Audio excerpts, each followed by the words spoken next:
We're live, yay! Hi all, and welcome to the launch of the MYTHIC KODA ROSE. I'm Carter, I use they, them pronouns. I'm the event coordinator here at Astoria Bookshop. Before we get started, I wanted to go through just a few housekeeping things. You'll have the opportunity to ask questions during the last 10-ish minutes. That's, I think, what we're allowing for this one of this. If you have questions throughout, put them in the chat and I'll mark them to be answered. You also have the option when you ask a question in the chat, it'll pop up a bubble saying put it in the question section, and you just click that and it goes over to this question bar, which is even easier to keep track of. So if you want to make sure your question is asked, I'd click that button. You can chat with one another. In that chat on the right, I think I am pointing right. I don't think this mirrors that badly.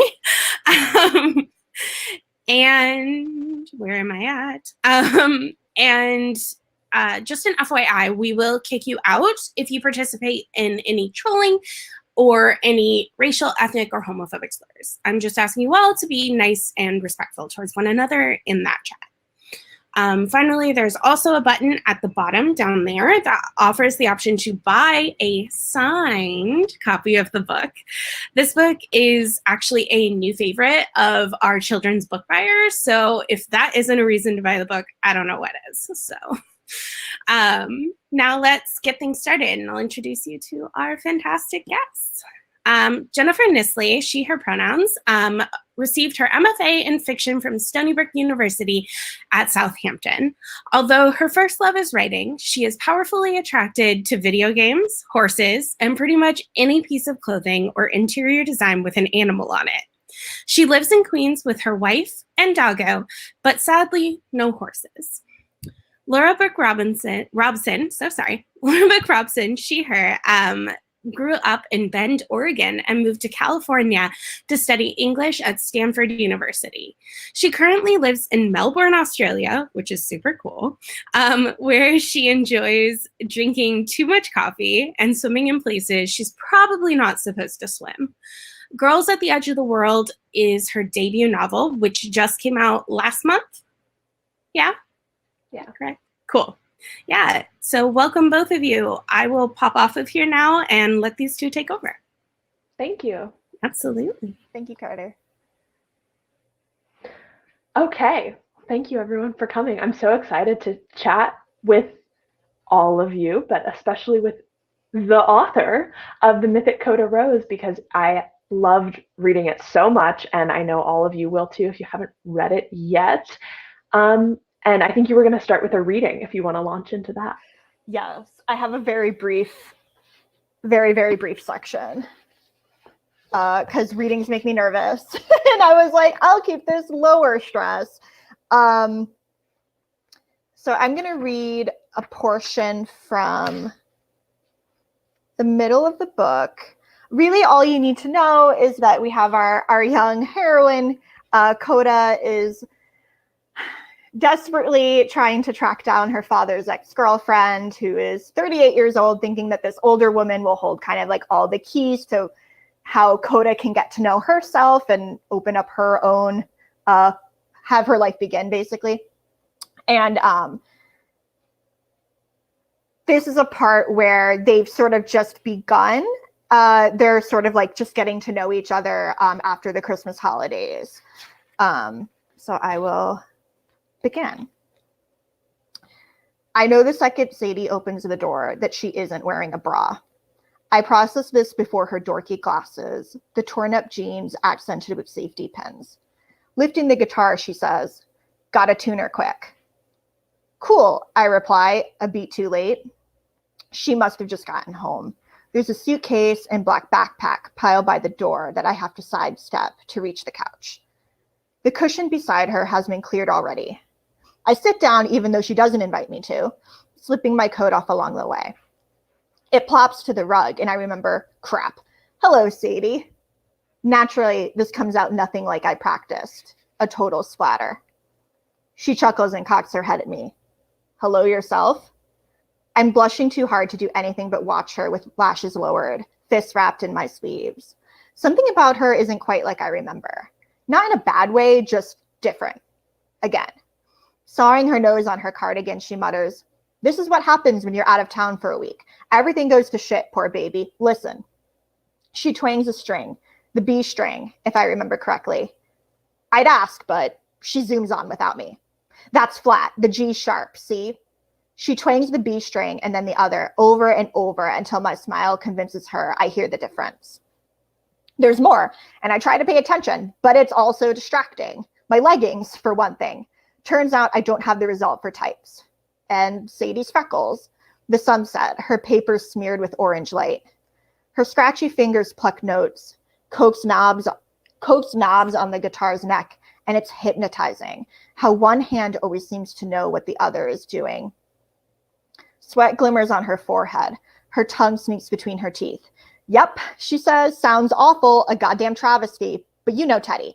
Actually, you don't know Teddy, but he's got a real bug up his ass, let me tell you. Won't let me bring my girl anywhere near him, not even for Christmas, if you can believe that. He's got this big old farm upstate. Suppose you Googled wife and kids, alpacas. What? I say. Those cuddly looking fuckers. No, I know what alpacas are. If she wasn't talking like a 50-car pileup, I would have caught on sooner that by Teddy, she means Ted, the bassist. You guys really keep in touch? Sadie bends her head, fiddling intently. Teddy's my best friend. That's awesome. I didn't realize he'd moved back upstate or had a farm. Contrary to Sadie's assumption, I've never really bothered to research him, like most people probably. He seems all right in photos. Black, handsome, but a different direction of handsome from my father. This narrow, serious face. Why doesn't he let you bring your guitar, I asked, and she laughs. This joyless bark. Teddy's that sort of person. Thinks he knows what's best for me better than I do. You got one of those? A self-conscious flick of her eyes. But I'm stuck on Teddy. The injustice of it all. Why would leaving the guitar here be best? You're literally a guitarist. Sadie doesn't answer. The guitar looks so content on her knee, like a cat curled up. Once it's tuned, she passes it to me, then shifts onto the coffee table while we get reacquainted. I've been practicing, I explain. When she seems more startled than impressed, I add, in my head, I mean. The way your fingers are supposed to go? There are YouTube videos and everything, see? My fingers slot onto the frets. Not magic this time, but hard-earned muscle memory. And Sadie grins, clearly pleased. My cheeks blaze hotter than ever. Sadie hops up. Hold on, I've been thinking. She rummages around the clutter, displacing cups and papers. Got to warn you, picks are a different feel, but I trust you can handle. Aha. The pick is green plastic. Painfully attentive, I watch her show me how to hold it. Between my thumb and the side of my index finger, covering the cartoon turtle. Exactly, she says. You know, this is how Mac, her dad, preferred it too. I return my strumming hand to the strings, not caring for once if she sees my dumb smile. She matches it, her pupils big as moons. All right, she cracks her knuckles. We'll start slow. It should be easy. Strum using the pick from the thickest string down. Sadie demos the technique 100 times, but the pick keeps flying from my fingers, and I get so frustrated, so freaking angry, that when she moves from the coffee table onto the couch next to me, I almost push her away. I'm trying, I say, I swear. How could I still suck so bad? She said this was how my father did it. I don't have time to fuck this up. Sadie blows out her cheeks. Even with the windows cracked, her apartment is sweltering, and then she smiles, an authentic Sadie Pasquala half smile, and grabs my elbow, moves it up and down. Unclench. I can't. Relax, Coda. She makes me so nervous, but I try to relax, to pretend I'm water. Huh. Thank you so much. I loved that scene. As I was reading it, I kept thinking, oh my God, Jen has such a natural way of talking about music, even if Coda is not sure what music she's learning to play. And it really struck me. And I know nothing about the music industry or the lives of musicians, but I felt like I got such an intimate peek into that world through Coda's eyes and through Sadie's lyrics, which are amazing. And so I was wondering how music is a part of your process and your life, and whether you have a songwriting background or if you listen to music while you write, and how that plays into your craft.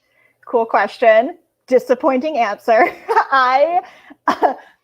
when I was like, as you started saying that, I was just like, I have no musical background whatsoever.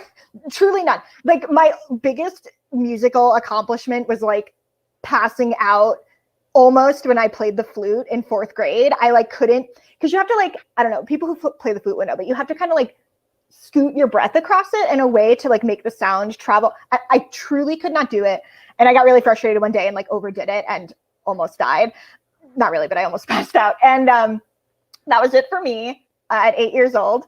But I do have, when I was a little kid, like little, too young, like 10, 11, 12, I would stay up late watching Behind the Music on VH1. And I just was so fascinated by the emotional, like interpersonal dynamics of the bands, because these were like old bands that I didn't know anything about. It was like Fleetwood Mac, which I love Fleetwood Mac now, but as a child, and you know, like Creedence Clearwater Revival and like Jefferson Starship, and I just couldn't have cared less about the music, but I was just so into how the bandmates like fell in and out with each other. And I think that is more what I brought to the book, was just like the emotions of these, like being in a band is such an intense relationship that I don't think can be replicated by any other type of relationship you might have with a person. Like if you're so intensely like creating and like riding the ups and downs with your bandmates and stuff. So I think that's what I tried to bring more, was just like the tension and the emotion. And in terms of having a writing playlist, I am the kind of person who, or writer, I should say, where I like demand absolute silence. It's like a sanctuary in my little office. That's why the pandemic has been difficult with my wife working from home. We've had to make some adjustments to make sure I get quiet, but I definitely do a lot of listening to music outside of writing. And I listen to music more for the emotions and like the lyrics and what they bring. And I kind of have those like imprinted on my head in a way when I sit down and write every day. Yeah. So I think that's where, for me, it's always more the emotion than like the actual composition. Was it daunting to write about something like famous musicians who have these like very publicized lives? Yes, that was really scary. And especially because like, I'm not famous. I have no aspirations of being famous, would probably truly hate being famous, and like just working myself into the headspace of like people at different stages of fame, like Mac being dead, Coda's father died at the peak of his popularity, right? And then you have his ex-girlfriend who's like someone he left behind, and she is completely like a has-been, really struggling in her own way. And then Coda, our main character, who's so close to fame, but she just can't fully inhabit that world for herself. She's more fame adjacent. So I did have fun, like what fame looks like in each of those instances.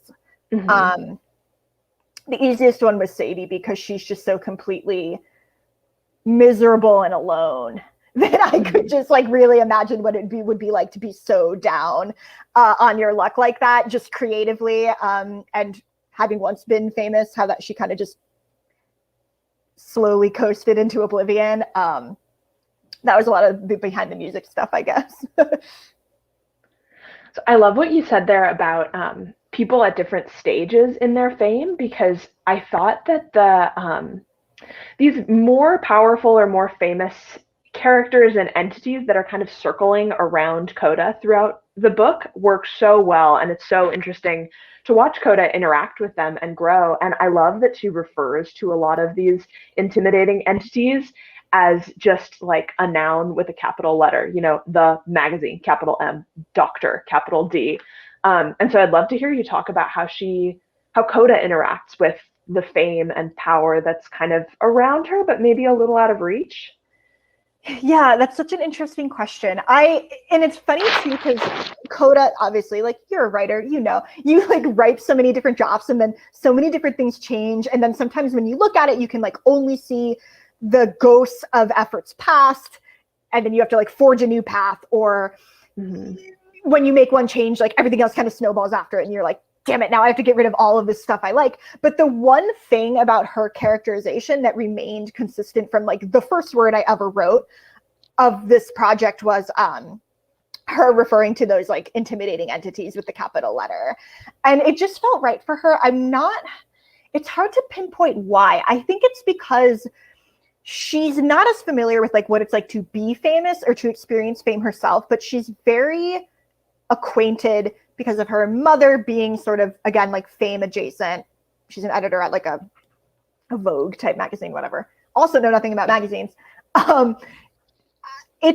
Coda is like close enough to the trappings of fame to be kind of just like wary of it and preemptively kind of over it and not impressed by it. And so she's simultaneously intimidated, but she's also just like, here are all the sort of faceless people that famous people require to get them to where they are. So like you have the capital P photographer, you have like the capital A assistant, you have like the magazine. It doesn't even matter that it could be, in the book it's a fashion magazine, but it doesn't matter what it is. It's just, it doesn't matter what the magazine does. It's just like what it means to her, which is this huge like barrier between her and her mom having the type of relationship that Coda really yearns for. So I think it's her being intimidated by fame and also just like completely just wary and done with it. Yeah, I love that. It's what it means to her, because there's so much in this book of Coda's voice and Coda's lens and view. It's all so vivid. So that totally makes sense that, it's, to her, it is just the capital M magazine. I love that. Okay, I also wanted to talk about the sense of place, because it is so alive in the book. And I love that we're here with a bookstore in Astoria, particularly because New York comes totally to life, and the textures and the colors of New York in winter especially are just so vivid and so immersive. And I would love to hear you talk about what you most wanted to capture and what inspired you to set the book in New York. Sure, yeah. I mean, it's funny because I keep answering questions like, well, it's funny. But in terms of like how I chose the setting, is originally like the first word I ever typed, I was living upstate. This was like a few years ago before I moved to New York to do an MFA program, and then we ended up in the city. And I like set the book in LA. And I was like, I truly know nothing about LA. I genuinely thought that just by like using my imagination and like Google Earth, I could completely fully inhabit LA. And I was like so ride or die for that. And then I realized after I moved here, and I put the story away. And then when I moved here, I pulled it back out for a young adult fiction class that I took. It was a wonderful class. And I was just like, oh, I actually have an opportunity to set this in a different city where I now live, and I can like fully, I was new to the city as I was new to this iteration of the story and revising it. So I was like, this is an opportunity to sort of like, because Coda's experiencing New York through the eyes of a newcomer. And at the time I was also a newcomer. So I think between being a newcomer and also she and I, neither of us ever had any aspirations of living in New York. I think I see a lot in young adult novels or contemporary YA where the characters are so, they're like, they know they want to go to NYU, and NYU is the dream. And they have this like transformative experience on like a, like a prospective student night there or something, which I love that because I loved college. But I think it was more about not allowing her to romanticize New York. And since neither of us ever wanted to end up here, I have no instinct to romanticize New York. I see just in the novel, there's a lot of like just abjectly gray skies, dead trees, pigeons eating barf, which is one of these days just going to be like my Christmas card that I send people, because the amount of times I've seen pigeons just casually pecking at barf on the sidewalk is astronomical.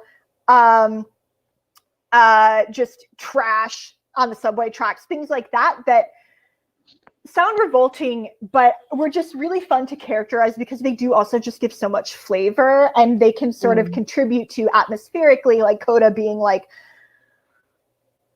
I really don't want to be here, but I guess it's kind of cool because I like met this new person, my dad's ex-bandmate and ex-girlfriend, but like juxtaposing her elation and sort of even trepidation at getting to know Sadie with sort of just like the gnarlier aspects of New York, I had a lot of fun with. And especially because Astoria itself, the whole time we've lived in New York City, I've lived in Astoria, Queens, and it's just, in my opinion, the greatest neighborhood in the city. Getting to show a lot of like the local flavor of the coffee shops, and there's a lot of just like religious artifacts in people's yards that are just seem like plastic obelisks, but they glow at night and things like that. And like Christmas light, I don't know. I just had a lot of fun incorporating those details and to just contribute to the atmosphere of her being excited, but disoriented, but completely unimpressed with New York. That was a fun challenge. And in terms of how I kind of managed to insert those details in the Great Before, I work at Borough of Manhattan Community College. I'm a professor there an instructor of English. So when I was actively working on the book and many subsequent revisions, I would just kind of take the train all the way down to Tribeca to teach, come home at like 10 o'clock at night. And anytime I saw something just kind of wild or like out of place, I'd just be like, pigeons eating barf, like into my phone, or I'd like type a note. And then usually I never left campus or left for campus without like 5 different notes. And then when I sat down to write the next day, I would just sort of like copy them all into a document where I'd be like, this is my running list of like kooky New York things that I can try to incorporate. And unfortunately, as the writing process goes, there were like some good ones that just didn't make the final cut. Well, I love that it ended up being set in New York, because it's just one of the best depictions of New York I've seen. And it feels, for all of its flaws, it feels like so much better. Like it makes me want to go to New York because it's so honest. And I thought that the depictions of LA were also really vivid, but it totally makes sense now to hear you explain it, that that this was the way both settings came to be, because when Coda is reminiscing on LA, it does have this very dreamlike fairy tale quality where you wonder, like, could it be that good? Did you ever make it to LA? True. I know you're from the West Coast. I've only been to the West Coast one time, and it was California, but I'm like a born and bred like Northeasterner. It's tragic. But I've been to like San Diego, La Jolla, which I believe is not equivalent to LA. I think LA just must be its own special thing. But I did do a lot of, again, like Google Earth. Google Earth is a very good writer's tool. I talk about it all the time. You can just like scoot in there and like kind of click around. And I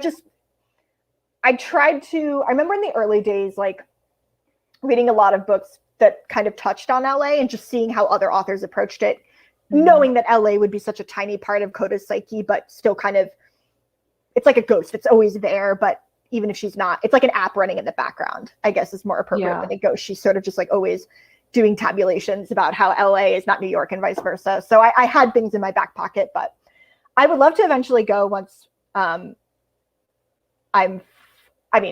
fully vaccinated, but travel feels more feasible. I'd love to go. See how wrong I was. Well, I was completely fooled. So oh, thank you. It worked for me. Thank you.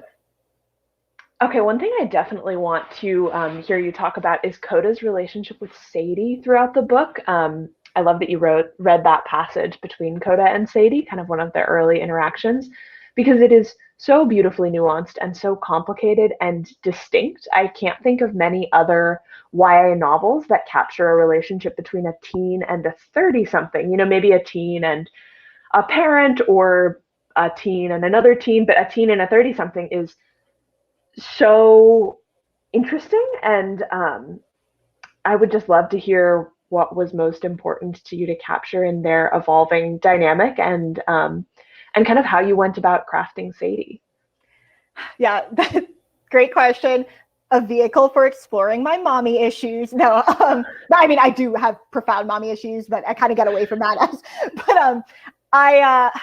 So again, in YA, and I love YA, obviously, like I'm widely read, especially in YA contemporary. A lot of times when you see relationships with adults, the adult is a couple things are happening, but it's like, oh, the adult is just sort of that like when I was a teenager, every adult who wasn't like, everyone who wasn't a teenager was just 40. And I had no ability to distinguish like, oh, that person's in their late 20s or that person's in their 30s and that person's in their 40s. So I think in YA a lot of times, and this is just what happens, like you get sort of adults that you don't really know how old they are and they're just like capital A adults, right? And they're the mom, they're the teacher, they're the mentor, I don't know.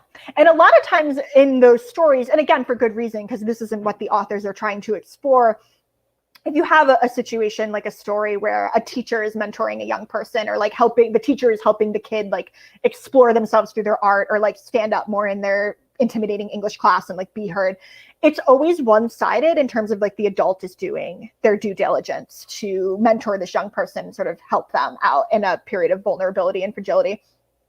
And you don't really see what the adult gets out of it because they don't need to get anything out of it because they're the teacher, and I wanted to, with this relationship, show what Sadie actually gets from the relationship and their like collision together, and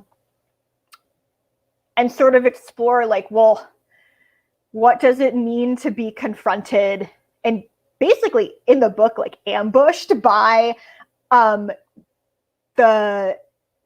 essentially a ghost, like the child of your dead boyfriend who cheated on you, because it's not Sadie's kid, right? Like she's just sort of like kind of living her life, and then Coda is just like, hi, give me the answer to all of my problems, which at first Sadie is very reluctant to do, but I wanted to show what Sadie gets from that. And I think it raises a lot of interesting questions about, like, I don't want to do spoilers, but how much I think Coda really gets in over her head with Sadie, but I think at the same time, Sadie gets in over her head with Coda. And Coda does end up getting some sort of like really confusing feelings for Sadie that she has to kind of navigate and wrestle with throughout the book. And for Sadie, that's true. And I wanted to explore like how much of her is really intent on Coda and keyed into Coda for who she is versus just loving a ghost, basically. Because I think one of the first things she says to Coda is like, I know who you are. You don't have to introduce me because I know your face, right? Like I can see my dead lover in your face, which is just, I would have a hard time with that if I were in her position. And I think they both, in that moment of like the double recognition of Coda knowing who Sadie is and Sadie kind of immediately clicking with her who it is, like they just need each other so much in the very brief amount of time that they have to explore their connection. And then it just kind of burns too hot, not in a romantic way, but where they end up in like the resolution of the book is maybe the only really feasible option for them.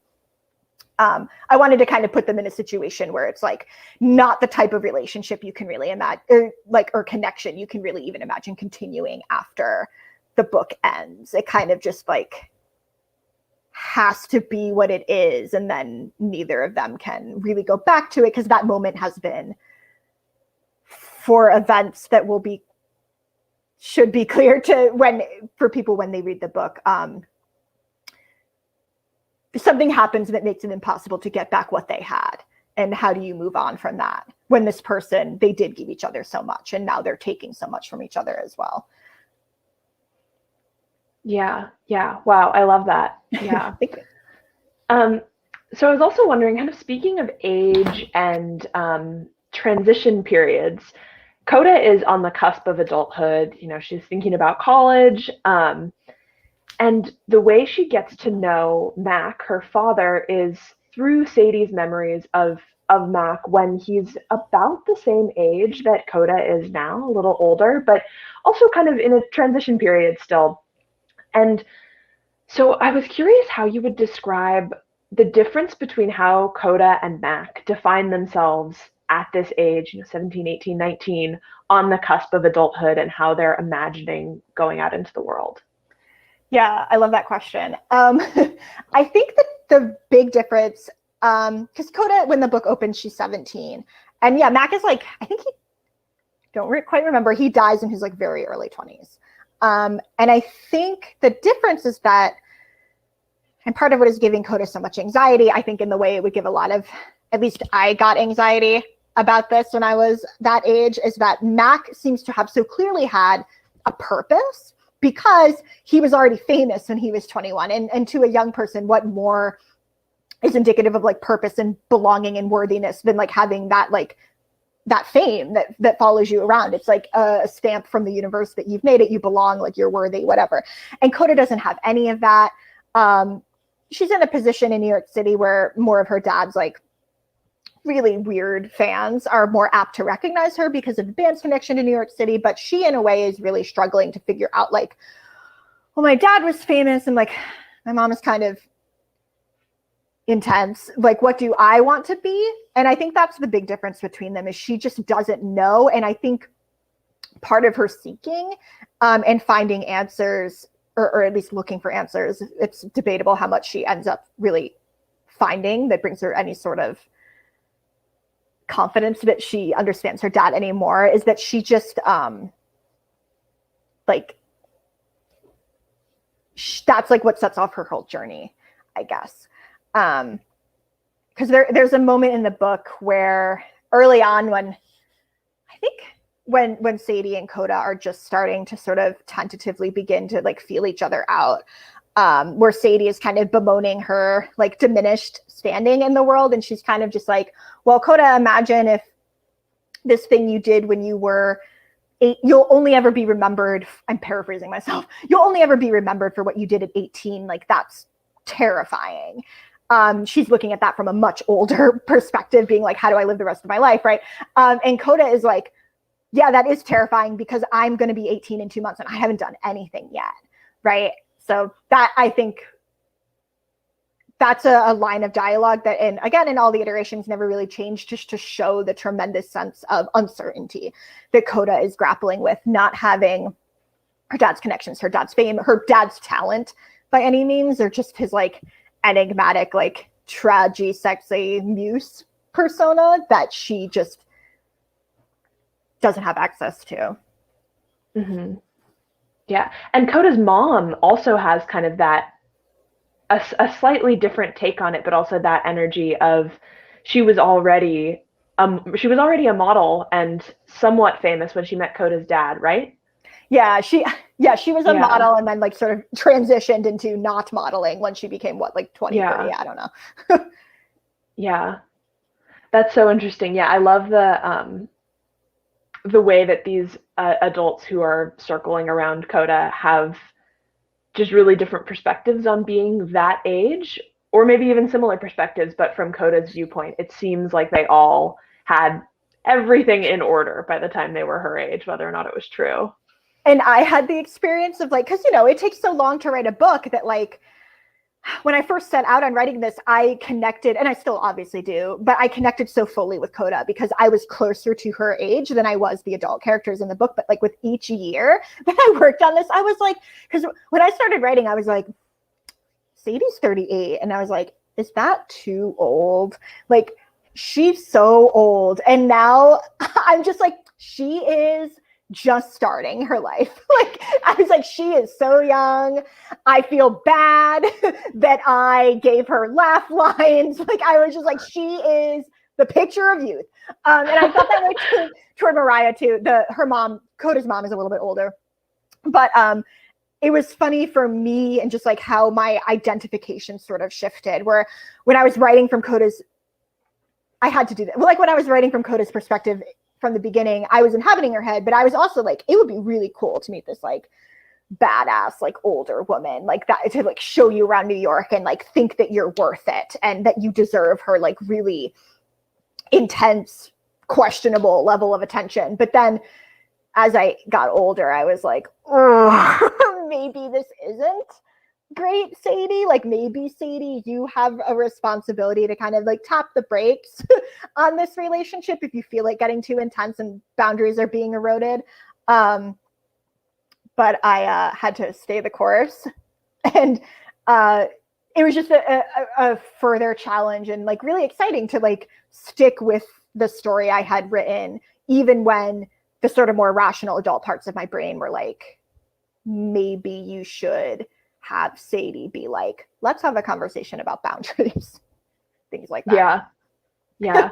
That's so interesting. I had a similar experience of just spending so many years editing my debut that by the time I'd written the final draft or the later drafts, I felt like such a different person than when I'd written the early drafts. And it's hard. It feels like for every new bit of wisdom that you're adding to your manuscript and that you've added as a writer, you're like losing some, I don't know, inspiration or spark or creativity that was there originally. And I found it really nerve-wracking. I don't know if you did, to like be adding all of those layers and wondering if you're covering up something really important with your new wisdom.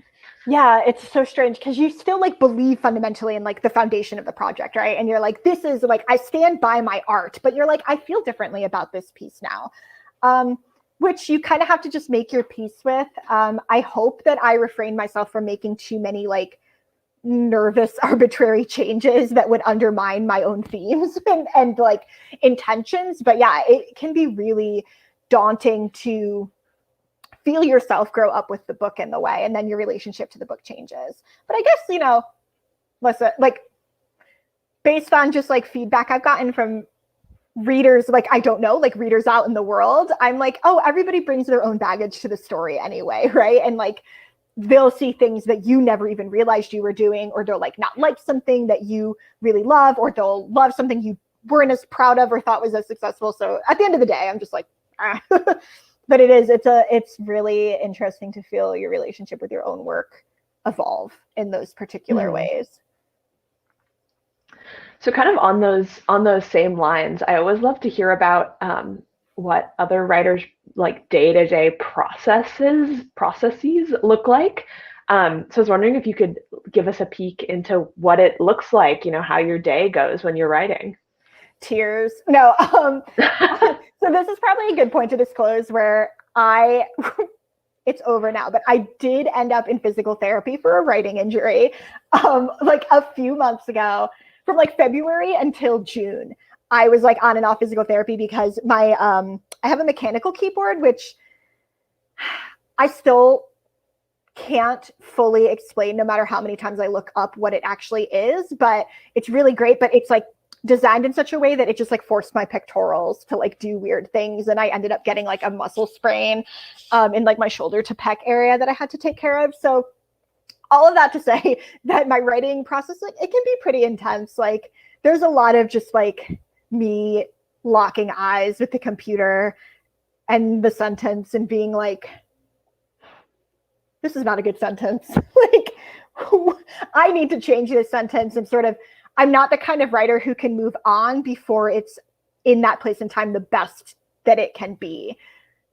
If that means, again, for that place in time, if I have to go back and revise it, fine. But I do a lot of like writing. I teach afternoon and evening classes. So I'll, you know, start in the morning, which I think is great. One of the things that I learned from the MFA program that I found so valuable is to treat your art like it's your job, because even if you're not getting paid for it, if you don't have an agent, you don't have a book contract, it doesn't matter. You're still a writer, you're still an author, and you have to honor that time. So I always have space carved out in my day for writing on the days I'm going to write. And that's when I turn my phone off. I hide it like under a couch cushion or like in the kitchen where I can't easily get it. And then I just go in there and shut the door and turn on my white noise machine.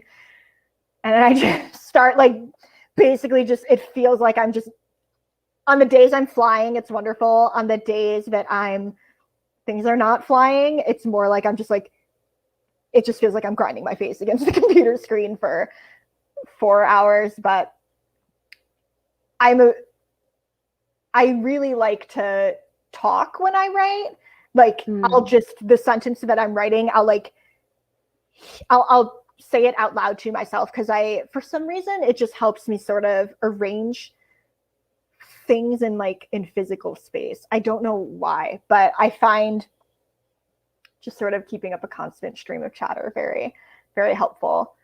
And then when I get really desperate, and this is a thing I would recommend anyone do because it is life-changing. There are times when, and I know you know this, Laura, where you can't be that precious on a sentence level. You just have to grind it out, and then you can worry about it later. And I have such a hard time with that I just like turned the font on my computer white and turned off the spell check, grammar check, all those things, so I couldn't see the squiggly lines. And then I just like garbage dumped free write for just hours. And then so I can't see what I'm writing because I am the type of writer who gets really hyper focused on like teeny things that truly no one but me cares about. And that is like a great tip for when you just need to produce, and then you can always go back, you can always fix it. You can always polish it, but you just have to get it out. I recommend anybody do that if you're like me and get really like ground in. I do that sometimes with a wireless keyboard. I'll like turn my laptop around and take my keyboard and just sit because I don't even have a screen to look at. That's a great idea. I could actually also do that because my like Mac is on like a kind of I just pivot it around and then still have my keyboard. Great idea. What is your favorite part of the process? Like, do you like coming up with new ideas or planning things out, editing? I like the joy of a new idea. And I love the first, like when I'm writing a first draft, I love the first like 5 chapters. And then once you start getting into the middle, that's when, and again, like any writer can probably relate to this, you're like, I've lost my talent. I have no more ideas. I've run dry. I will never write an interesting sentence again. I will never write a pretty sentence again. I will never write a genuine emotion again. And then you just sort of like get really dark really fast. That's when I turn the font white. And then the just like cathartic high of finishing a draft, like the first draft feels so good because you're like on the other side. But my favorite part of the writing process is to get feedback from people I trust and then go back and make it better and act like I kind of knew what I was trying to do all along based on, because like a lot of times I'll get feedback from like trusted friends or my agent or my editor, and they're like, I think you were trying to do this. Here's how to do that more coherently. And I'm like, thank you. I never would have figured that out by myself. I love getting feedback and I love revising. So can you tell us anything about what you've been working on since Coda? Yes, I don't know how much I'm allowed to talk about. I never know either. This one, but it's, I can talk about it. Okay, so thank you, Danielle. My agent is here, my editor. Yeah, so I'm working on it's kind of changed in how I describe it. It is like a platonic-ish queer rom-com between a boyfriend and girlfriend who they simultaneously come out to each other on prom night. And then they have to figure out how to move on while staying together. Like they break up, but they're like, we're best friends. Like we can't live without each other. We're ride or die. So how are we going to figure out how to like navigate new relationships when we're still so enmeshed and codependent with each other? I love that. It goes really wrong. Yeah. So that's what I'm working on now. And I'm hoping that we can announce that relatively soon, but it's like publishing time, you know, like the publishing timeline. So there's that. And I'm also working on a book with a male narrator, which is a startling choice for me, who it's more of like a magical realism, speculative fiction thing where he can sort of be in 2 places at the same time. And he's like living 2 different lives based on a semi-traumatic event that happened to him before the story begins. So I'm really having fun with that book, like sort of trying kind of a different genre. And I'm really having fun with the other book, just writing about like a really messy codependent relationship and how the 2 kids can kind of move on from each other while still honoring what they had, which I think is for me, it's been a really fruitful way of just even examining relationships that I've had in my past when I was that age, because, you know, you're like, they just exploring the extent to which you can control the trajectory of a friendship, if you even have any control over it, or any relationship, you know. So that's been really fun. How has it been writing new projects now that you already have one under your belt? Does it feel like, I know how to do this, or does it feel like a totally different challenge? For me, I kind of, every project I write, I get like a better sense of like the actual just like beats of a story, right? Like, what is a story? I get a little better handle on that every time. That's always been a weak spot for me, because I'm just like, but can't the characters just look at each other on a couch and then like think ideas and thoughts about each other, and then that's the book? And it's like, no, Jen, like it has to actually have an arc. Like things need to happen. Like nothing happens if nothing happens. So I've learned just the nuts and bolts of the craft even more than I have in the MFA, but from like my friends around me and agent, editor, wonderful people that I'm surrounded with. But I really like that every time I start something new, it's kind of like, or at least it has been, the old project is sort of just not there. Because it's like a new voice, a new character, a new town, a new situation. So I really enjoy like exiting different headspaces and getting into new ones. I find that really invigorating, I guess, and fun. Yeah, trying new challenges and stuff. Yeah, I'm definitely, this is funny because in my real life, I'm not a risk taker. Like I've never been on a roller coaster. I enjoy looking at the ocean. I do not want to swim in the ocean anymore now that I'm like too old to fail, basically. Like I'm like afraid of my body just like drowning or something. But I really enjoy the ghost ocean. Yeah, thank you, Faye. I really enjoy just taking new risks with my work. I don't want to be that author who kind of just knowingly or unknowingly just like produces similar things or like the same thing. Every writer, I think, is constantly returning to the same themes, because like that's part of writing. We have like our stuff in our head that we're preoccupied with, that makes us unique authors. But I just really like the challenge of trying something new. And that's where the tears come in, because I do get frustrated very easily and give up and then come back when I've had like a snack or something. Yeah. Okay, I think we're going to turn it over to questions from the audience soon. But first, I'll squeeze in one more question.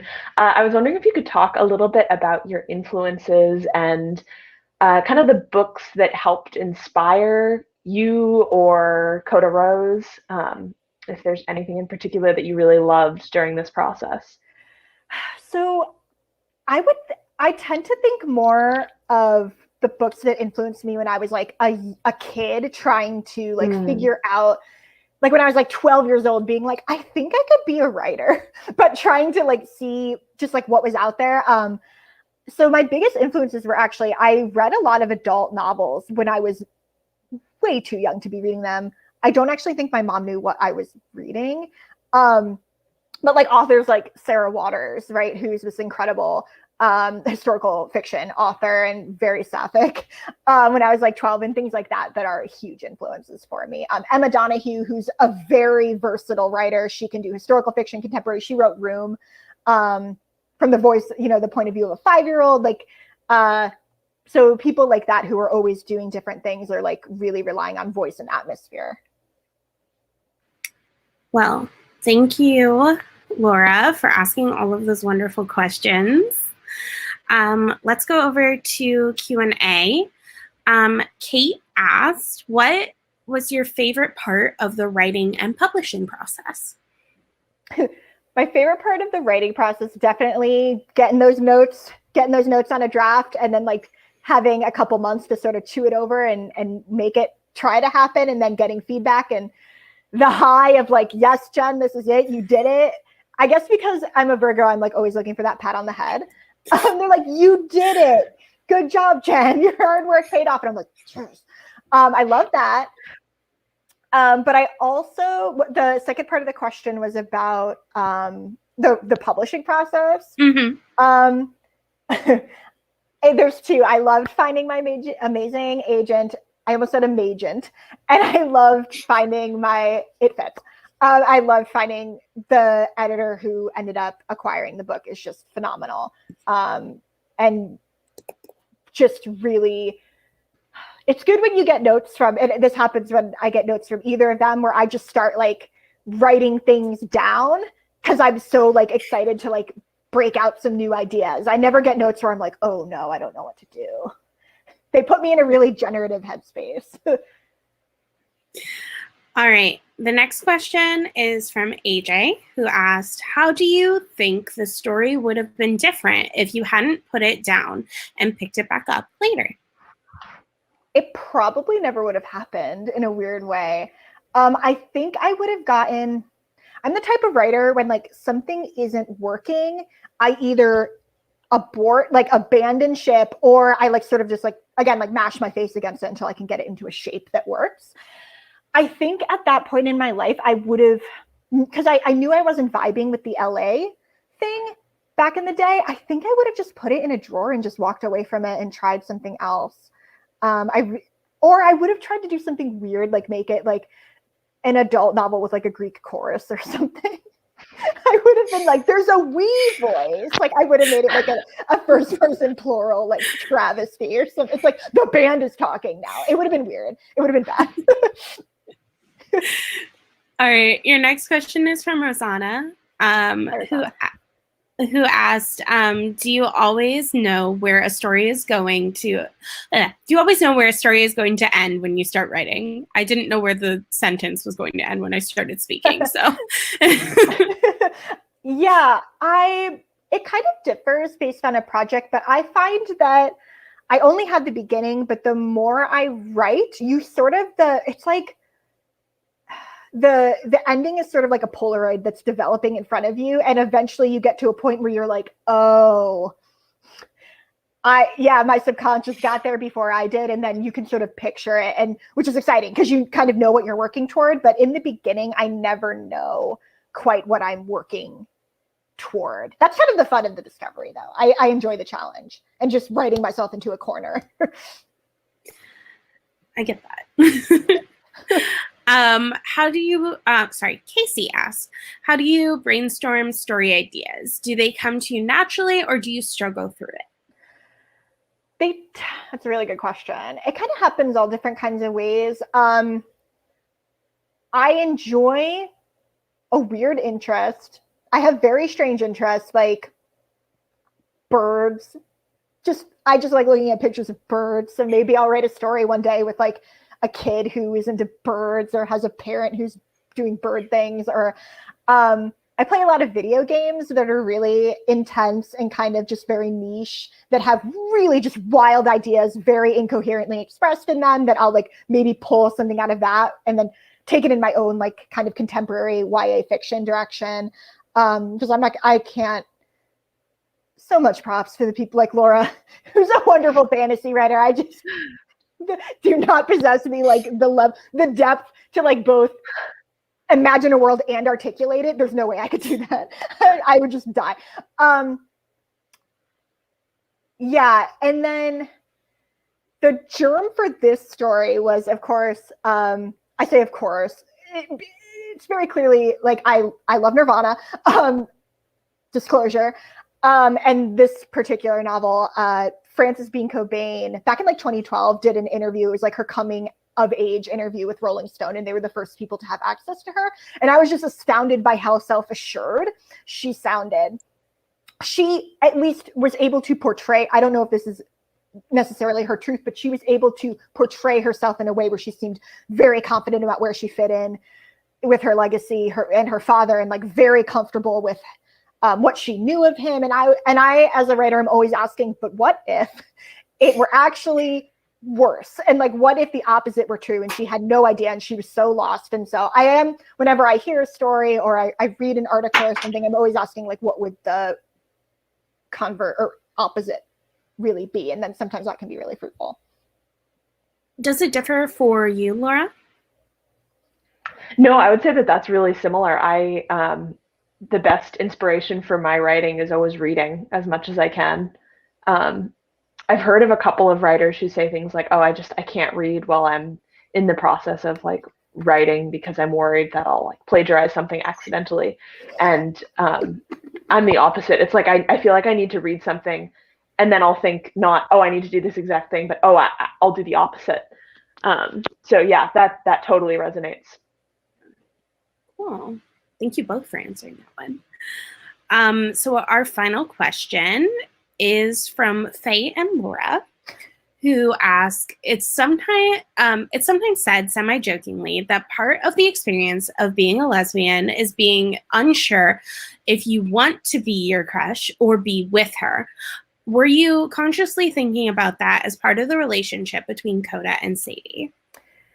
Yeah, that is the quintessential like sapphic headspace where even as a child being like, she's really cool. Like just being like, I think that she is so cool. And like, it was always me, like I would be like 12 and the girl would be like 14 and I'd be like, oh my God, just, I want her tights. I want her skirt. I want her cool, like rainbow hair. And then like when I was much older being like, oh, it's just that I was attracted to her. That's all it was. I still think she's cool, but like, that's where those feelings were coming from. Like that is 100% part of my lived experience. And I think that for Sadie and Coda too, because there's so much of Sadie that Coda can't see because she's so enamored with who she thinks she's looking at and who she thinks she is encountering versus like the really just chaotic, messy reality that Sadie is presenting to her. She's aspirational for Coda, but also just like wrapped in red flags that Coda isn't able to really access or process, I guess. Yeah, that definitely makes sense. All right, so those are all of our questions. My question to both of you, would you be able to tell us any upcoming projects? Maybe Laura can tell us a little bit of the reason that we should all buy her book, and where we can find you, social media, website, that kind of thing. Yeah, thank you. So my debut, which came out last month, is Girls at the Edge of the World. It is sapphic fantasy. It's about two teenage girls, Natasha and Ella, who live on an island that the world is flooding. There's going to be a big biblical flood and only a chosen few elite can survive. And Natasha is the leader of a band of aerial silks performers. And she thinks that because she's one of these royal silks performers, she will survive. And then she finds out that the silks performers will not survive after all. And so she concocts a plan to marry the prince in kind of a fairy tale like story and says, I'll marry him and this will be how I save myself. Meanwhile, Ella, the other main character, shows up with a plan for revenge to assassinate the prince for killing the girl she loved. And only one of the girls can get what they want. And then they collide and realize that maybe what they said they wanted wasn't what they wanted after all. And so it's their story of how they get to know each other and fall for each other. It's cute. Where can we find you on the internet? Oh, yes. My website is laurabrookerobson.com, and I'm on Instagram and occasionally tweet. But yeah, follow me on Instagram, Laura Brooke Robson. Perfect. Cool. Yeah, you can just go to my website, jennifernissley.com, and there are really functional icons that'll bring you to my social. I will say that I hate Twitter. It is a toxic cesspool. I am much more Instagram focused. So if you're looking for like dog content, IG. I'm always looking for dog content. Yeah. All right. One more reminder that there is a link down there to buy a signed copy of the Mythic Koda Rose that we all just talked about. So you all should go and buy that. Let's see what else. We have more events coming up this month. On Friday, we have a cookbook author who is going to do a live demonstration of cereal bowl cookies, which is pretty cool. So you can definitely join us for that. And thank you all for joining us. Thank you too for being such fantastic guests. Thank you, Carter. Thank you. Thank you, Laura. All right. Bye, everyone.